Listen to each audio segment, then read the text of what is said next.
Hello, कैसे हैं आप लोग। आज के क्लास में हम लोग देखेंगे एनसीईआरटी क्लास 7 का इतिहास, जिसका पहला चैप्टर है 1000 वर्षों के दौरान हुए परिवर्तनों की हड़ताल। यानी हम लोग एनसीईआरटी क्लास 7 हिस्ट्री का जो इम्पोर्टेंट वन लाइनर फॉर्म में हम आपको क्लास लाने का प्रयास कर रहे हैं, ताकि आपको सभी एग्ज़ाम में यहाँ से क्वेश्चन देखने को मिलेगा।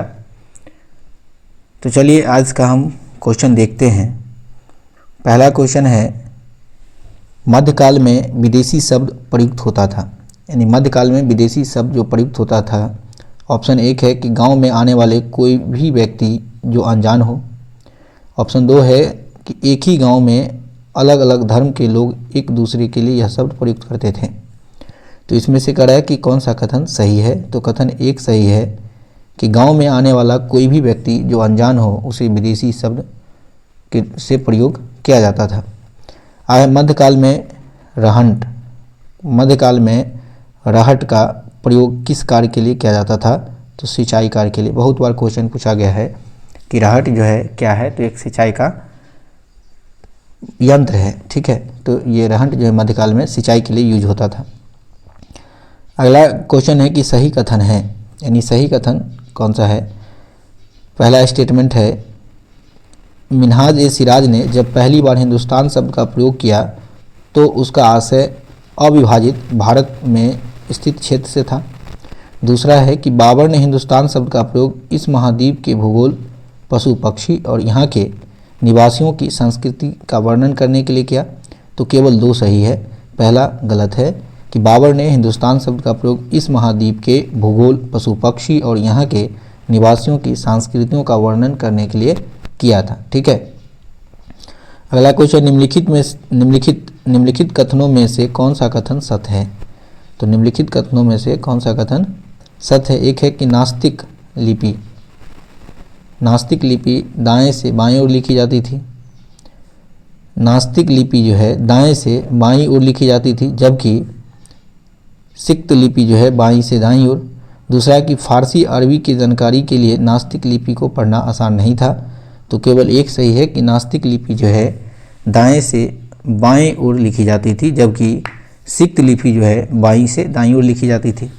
ठीक है, अगला क्वेश्चन है कि 13वीं सदी में जब फारसी इतिहासकार मिन्हाज ए सिराज ने हिंदुस्तान शब्द का प्रयोग किया था तो उसका आशय किसके बीच स्थित इलाकों से था?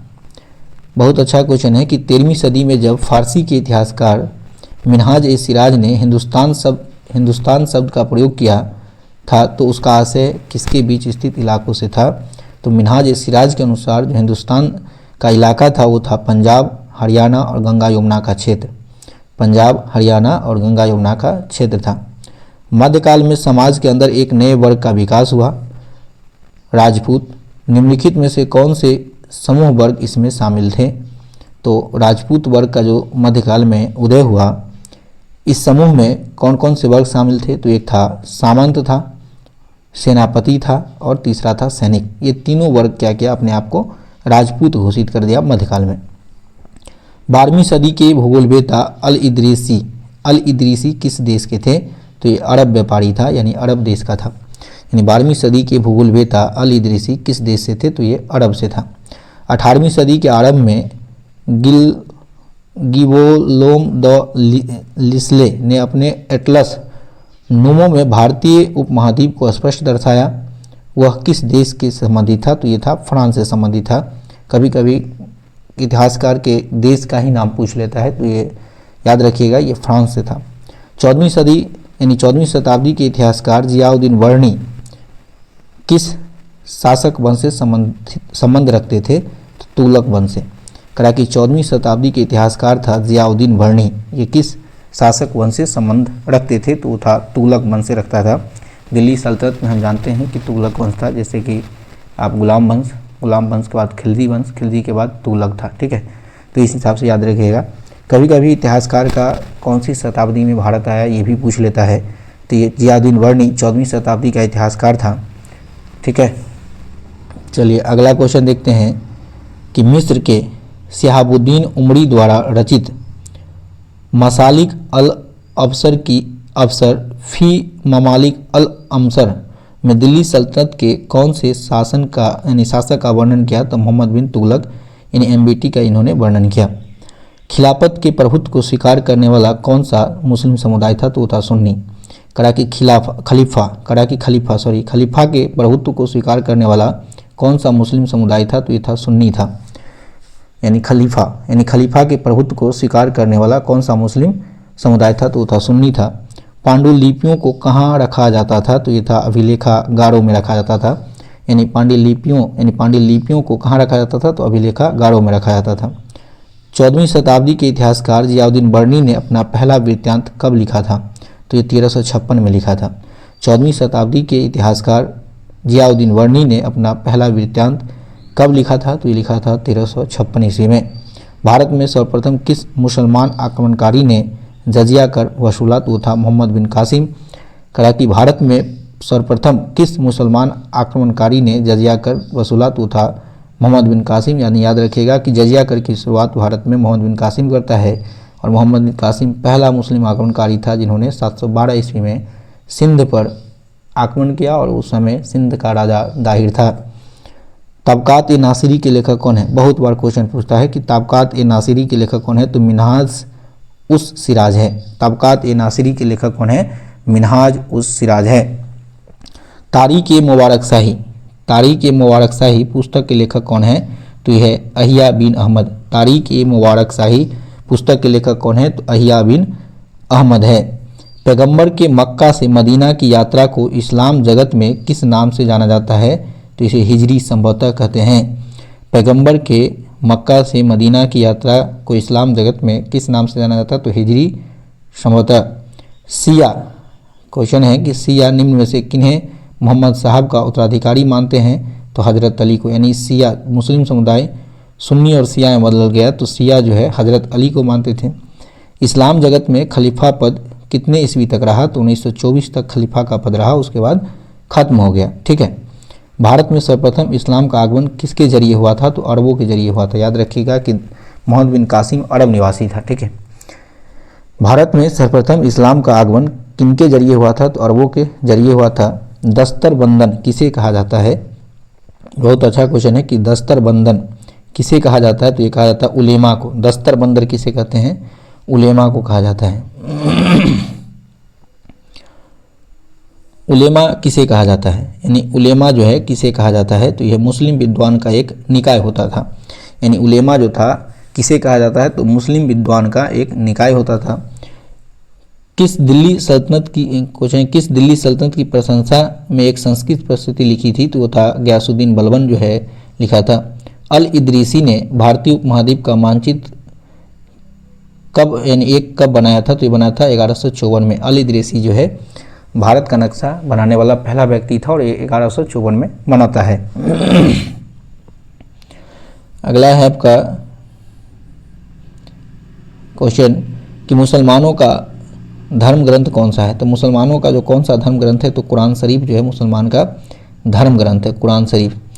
इस्लामीय न्याय सिद्धांत क्या है? तो उलेमा। यानी इस्लामीय न्याय सिद्धांत जो है वो क्या है? उलेमा है। शिक्षत लिपि जो है कैसे लिखी जाती थी? तो दाएं से बाएं लिखी जाती थी, जैसे दाएं से बाएं उर्दू अभी लिखा जाता है। भारतीय उपमहाद्वीप का मानचित्र किसने बनाया था? तो अल इदरीसी। यानी भारतीय उपमहाद्वीप का मानचित्र किसने बनाया था? तो अल इदरीसी बनाया था। और कब? 1154 में। और हम 12वीं शताब्दी कह सकते हैं इसको। ठीक है। अब आता है कि पैगंबर साहब के दामाद अली से जुड़ा मुस्लिम समुदाय कौन सा था? तो वो था सिया था। ठीक है। करा कि पैगंबर साहब यानी पैगंबर साहब के दामाद अली से जुड़ा मुस्लिम समुदाय कौन सा है? तो है आपको सिया है। ठीक है। कौन है? सिया है। 700 से लेकर 1750 ईस्वी में निम्न नई प्रौद्योगिकी के दर्शन हुए, वो कौन कौन से थे? तो वो था सिंचाई में रहट, यानी सिंचाई के लिए रहट का यूज होता था।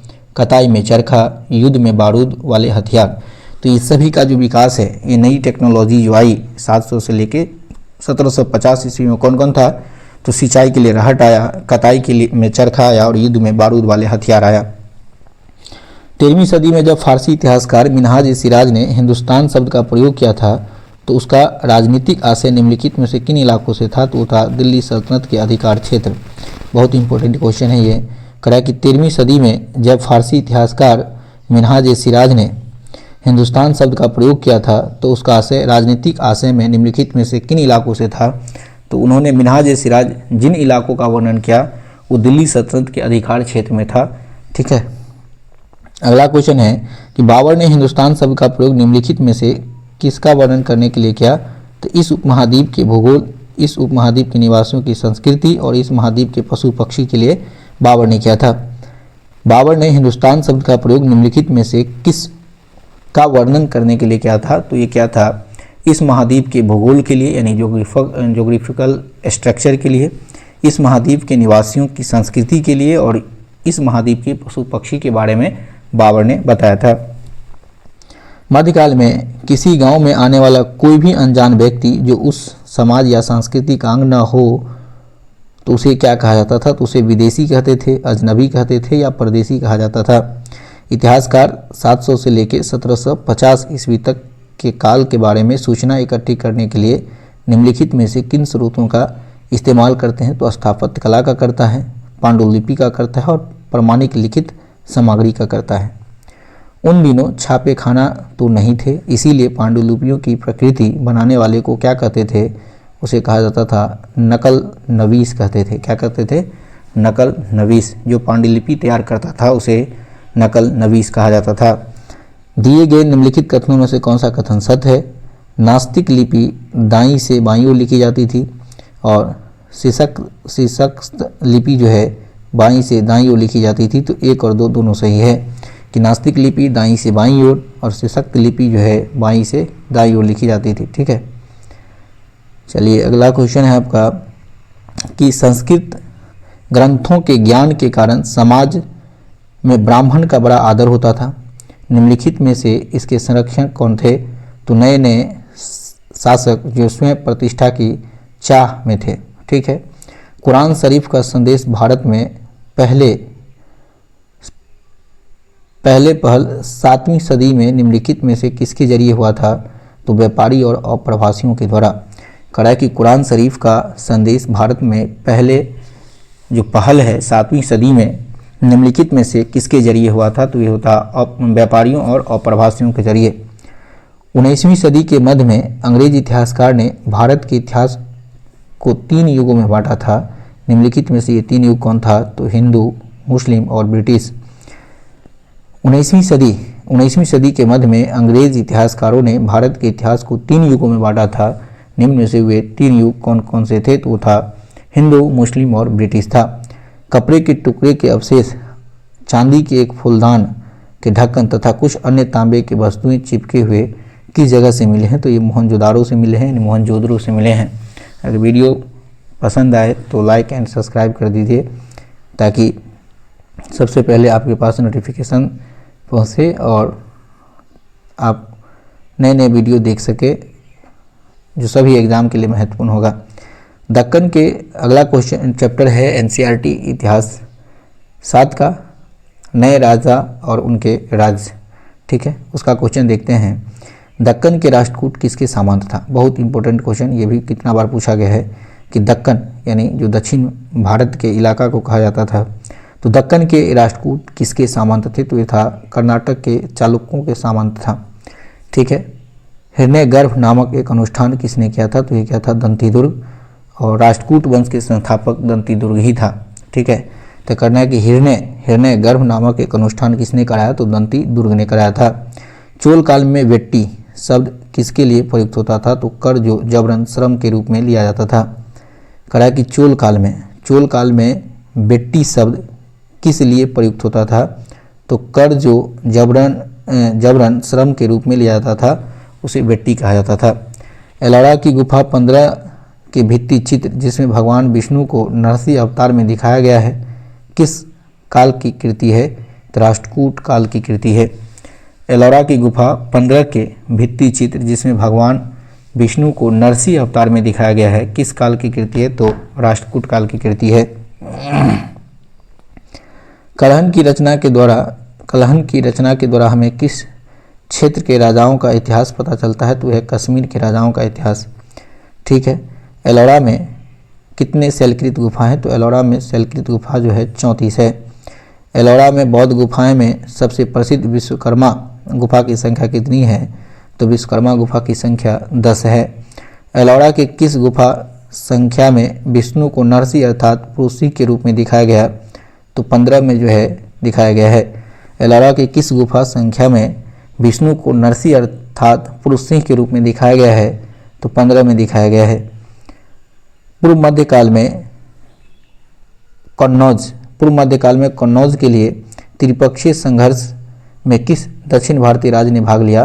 तो राष्ट्रकूट लिया था। ठीक है। इसमें पाल वंश, राष्ट्रकूट वंश और त्रिपक्षीय था, यानी 3 ओर से चलता था, इसीलिए त्रिपक्षीय संघर्ष इसको कहा गया कन्नौज पर अधिकार के लिए। गुजर प्रतिहार, राष्ट्रकूट और पाल, देखिए 3 यही था कि गुजर प्रतिहार एक था, दूसरा था आपको राष्ट्रकूट था और तीसरा पाल वंश के शासकों के बीच चली लंबी लड़ाई की चर्चा प्रायः त्रिपक्षीय संघर्ष के रूप में जाती है। सदियों तक चली इस लड़ाई का कारण था कन्नौज पर नियंत्रण के लिए, यानी त्रिपक्षीय संघर्ष होता है कन्नौज पर अधिकार करने के लिए। इसमें 3 वंश था, गुजर प्रतिहार, राष्ट्रकूट और पाल। इन तीनों में संघर्ष बहुत लंबा चला, इसीलिए इसे त्रिपक्षीय संघर्ष कहा गया। अफगानिस्तान के गजनी प्रांत के सुल्तान महमूद गजनी ने अपने भारत विजय के दौरान जीते हुए लोगों एवं प्रांतों के बारे में जानना चाहता था। इस काम के लिए वह किस विद्वान को अपने साथ लाया? तो अलबरूनी। ठीक है, अलबरूनी आता है महमूद गजनी के साथ। तहकीक हिंद या किताबुल हिंद किसकी रचना है? अलबरूनी की है। चोल किसके सामंत थे? देखिए चोल जो सामंत था वो पल्लवों के सामंत था, यानी चोल किसके सामंत थे? तो पल्लवों के सामंत थे। किस चोल शासक के विषय में वर्णन है कि उसने अनुराधापुरम को जो एक समय सिलोन यानी श्रीलंका की राजधानी था नष्ट कर दिया? तो वो राजराज प्रथम था। किस चोल शासक के विषय में वर्णन है कि उसने अनुराधापुरम को जो एक समय सिलोन श्रीलंका की राजधानी था नष्ट कर दिया? तो वो था राजराज प्रथम। राजराजेश्वर शैव मंदिर का निर्माण किसने करवाया था? तो ये था राजराज प्रथम। बहुत इंपॉर्टेंट क्वेश्चन है, राजराजेश्वर शैव मंदिर का निर्माण किसने करवाया? तो राजराज प्रथम ने करवाया। ठीक है। चोल साम्राज्य का सर्वाधिक विस्तार किसके शासनकाल में हुआ? राजेंद्र प्रथम के शासनकाल में। चोल साम्राज्य का सर्वाधिक विस्तार किसके शासनकाल में हुआ? तो राजेंद्र प्रथम के शासनकाल में हुआ था। तंजावुर के बृहदेश्वर मंदिर का निर्माण किस चोल शासक के द्वारा कराया गया? तो राजराज के द्वारा कराया गया। गंगई कोंड चोलपुरम की स्थापना निम्न में से किस चोल शासक द्वारा की गई? तो वो था राजेंद्र प्रथम के द्वारा किया गया था। ठीक है। अगला क्वेश्चन है कि निम्न में से किस राजवंश ने धनी भूस्वामी को मोमिंदवेलम या अरायर जैसी उपाधियां दी? तो वो था चोल साम्राज्य दिया था। ठीक है। उत्तर भारत की त्रिदलीय संघर्ष में कौन से राज्य सम्मिलित था? तो सम्मिलित था राष्ट्रकूट था, अब ये पढ़े हैं पाल था और प्रतिहार था। ठीक है। तो ये 3 राज्य जो था उत्तर भारत का त्रिदलीय यानी त्रिपक्षीय संघर्ष में सम्मिलित था। कलिंग किस राज्य में है? तो कहा कि कलिंग जो है किस राज्य में है? तो उड़ीसा में है। शायद उड़ीसा का ही प्राचीन नाम कलिंग के रूप में जाना जाता था। निशुभ सूदनी, कहा कि निशुभ सूदनी देवी मंदिर का मंदिर किसने बनवाया था? तो ये बनाया था विद्यालय। कहा कि निशुभ सूदनी देवी मंदिर किसने बनवाया था? तो ये विद्यालय ने बनवाया था। संगम युगीन राज्यों में सर्वाधिक शक्तिशाली किस वंश का राज था? तो चोल का था। संगम युगीन राज्यों में सर्वाधिक शक्तिशाली किस वंश का राज था? तो चोल का था। सबसे शक्तिशाली चोल शासक किसे माना जाता है? तो राजराज प्रथम को माना जाता है। चोल अभिलेख के अनुसार जैन संस्थाओं को दान दी गई जाने वाली भूमि कहा जाता था पल्ली छांदनम कहा जाता था। चोल अभिलेखों के अनुसार जैन संस्थाओं को दान में दी जाने वाली भूमि क्या कहलाता था? पल्ली छांदनम कहलाता था। किसी विद्यालय के रखरखाव में दी गई भूमि क्या कहलाता था? चोल काल में सलाभोग कहलाता था। सोमनाथ मंदिर किस राज्य में स्थित है? तो ये गुजरात में स्थित है। ठीक है। चोल काल में किसानों की बस्तियां क्या कहलाती थी? तो उड़ कहलाती थी। चोल काल में किसानों की बस्ती उड़ कहा जाता था। ठीक है।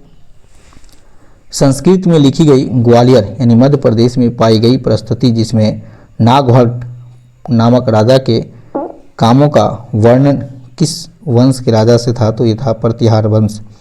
संस्कृत में लिखी गई ग्वालियर यानी मध्य प्रदेश में पाई गई एक प्रस्तुति जिसमें नागभट्ट नामक राजा के कामों का वर्णन है, किस वंश के राजा थे तो था प्रतिहार वंश।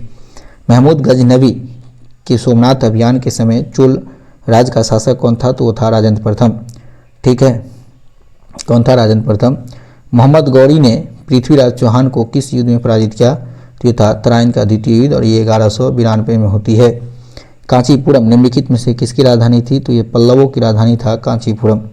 कांचीपुरम किसकी राजधानी थी? पल्लवों की राजधानी थी। चालुक्यों की राजधानी निम्नलिखित में से कौन सी थी तो वो था ऐहोल। चालुक्यों की राजधानी निम्नलिखित में से कौन सी थी तो ऐहोल था। किस चोल शासक ने नरकेसरी की उपाधि धारण की थी तो वो था विद्यालय। कड़ा है, किस चोल शासक ने नरकेसरी की उपाधि धारण की थी तो था विद्यालय था। ठीक है, चोल काल में ब्राह्मण को दी गई कर मुक्त भूमि कहलाती थी, क्या कहलाती थी तो वो था चतुर्वेदी मंगलम। करा कि चोल काल में ब्राह्मणों को दी गई करमुक्त भूमि क्या कहलाती थी तो था चतुर्वेदी मंगलम कहलाता था। चोलों ने इनमें से अपनी राजधानी कहाँ नहीं बनाया तो ये ऐहोल में नहीं बनाया था। निम्नलिखित में से हिरण्यगर्भ अनुष्ठान क्यों किया जाता था? क्षत्रियत्व प्राप्त करने के लिए। किसके लिए? क्षत्रियत्व प्राप्त करने के लिए। निम्नलिखित में से हिरण्यगर्भ अनुष्ठान क्यों किया जाता था तो ये था क्षत्रियत्व प्राप्त करने के लिए। निम्नलिखित में से महाराजा धीराज का अर्थ क्या है तो राजाओं का राजा। महाराजा धीराज का अर्थ होता था राजाओं का राजा। निम्नलिखित में से त्रिभुवन चक्रवर्तीयन का अर्थ क्या था तो वो था 3 भुवनों का स्वामी। व्यापारियों के संघ को चोल काल में निम्नलिखित में से क्या कहते थे तो नगरम कहा जाता था। व्यापारियों के संघ को चोल काल में निम्नलिखित में से क्या कहते थे तो नगरम कहते थे। चोल काल से संबंधित स्थानीय स्वशासन की जानकारी निम्नलिखित में से किससे प्राप्त होती है तो है उत्तर मेरु अभिलेख में। चोल काल से संबंधित स्थानीय स्वशासन की जानकारी निम्नलिखित में से किससे प्राप्त होती है? उत्तर मेरु अभिलेख।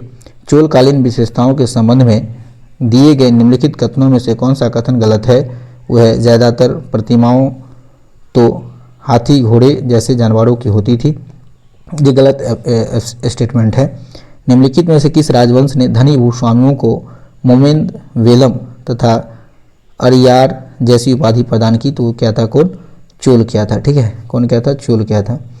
अब आता है क्वेश्चन कि गैर ब्राह्मण किसान स्वामी की भूमि को निम्नलिखित में से क्या कहा जाता था तो ये कहते थे बेलन बगाई कहा जाता था। ठीक है, किस काल का सर्वाधिक महत्वपूर्ण पहलू उनकी स्थानीय ग्रामीण स्वशासन व्यवस्था थी तो ये चोल काल का था। किस पाल शासक को पराजित करने के बाद राजेंद्र प्रथम ने गेंगे कोंड चोल की उपाधि धारण की तो वो था महीपाल किया था। पुहार पतन का निर्माण किसके समय में हुआ था तो ये था कार्यकाल के समय में हुआ था। पुहार पतन का निर्माण किसके समय में हुआ था तो कार्यकाल।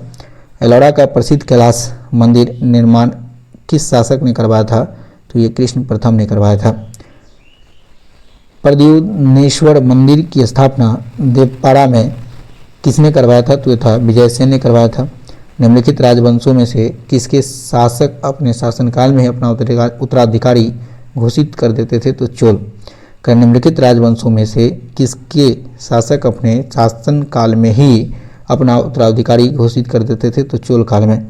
ठीक है, चलिए आज हम लोग इतना ही रखते हैं और कुछ व्यस्तता के कारण वीडियो नहीं ला पा रहे थे, लेकिन अब रेगुलर यानी प्रतिदिन क्रमबद्ध रूप में वीडियो लाते रहेंगे। तो चलिए आज तक के लिए इतना ही। धन्यवाद। जय हिंद, जय भारत।